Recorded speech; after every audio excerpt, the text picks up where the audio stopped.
এই একটা পাম্প যেখানে সব সময় ভিড় থাকবে, বাইক বলেন গাড়ি বলেন, এই পাম্পে ঢোকার জন্য সব সময় ভিড়।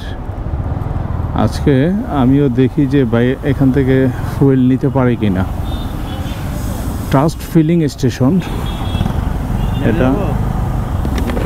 এটি মূলত সেনাবাহিনী দ্বারা পরিচালিত।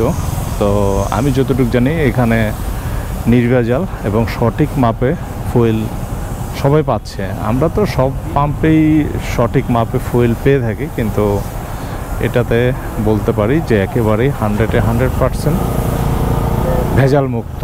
সেই জন্য এই পাম্পে যখনই আসি তখনই এমন সিরিয়াল দেখি যা অন্যান্য পাম্পে দেখা যায় না।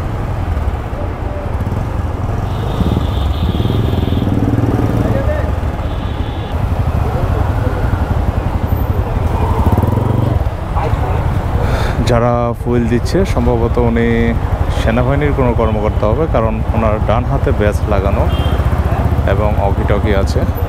তো এইভাবে আসলে সকল ব্যবসা সততার সাথে পরিচালনা করলে যেমন গ্রহণযোগ্যতা বাড়ে কাস্টমারের, তেমনি ব্যবসার সফলতা পাওয়া যায়। এই যে এখানে লেখা আছে ট্রাস্ট ফিলিং স্টেশন, বাংলাদেশ সেনাবাহিনী পরিচালিত, জ্বালানির গুণগত মান ও পরিমাপ নিশ্চিত। ওকে, সেনাবাহিনী এলাকা ছবি তোলা নিষেধ। যেহেতু আমার এখানে ভিডিও চলতেছে এখন, এটা তো ঠিক হচ্ছে না। তাহলে আমি এটা অফ করে দিই। তো ট্রাস্ট ফিলিং স্টেশন এটি হচ্ছে পুরাতন এয়ারপোর্ট রোড, তেজগাঁ। আপনারা এটা হচ্ছে ফার্ম গেটের সিগন্যালের আগে হাতের বামে।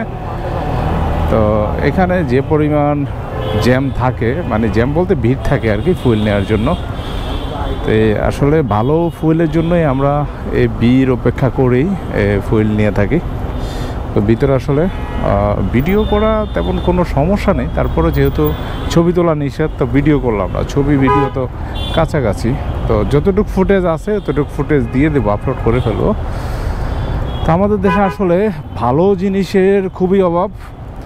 ভেজালের দেশে সব কিছুতেই ভেজাল পাওয়া যায়, ভেজাল ছাড়া কোনো কিছু যেন নেই।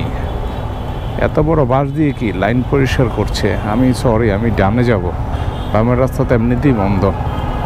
বামে চলে গেলে আপনি চলে যাবেন 7 রাস্তার দিকে, নাবিস্কো হয়ে 7 রাস্তা, আমি চলে যাব সোজা।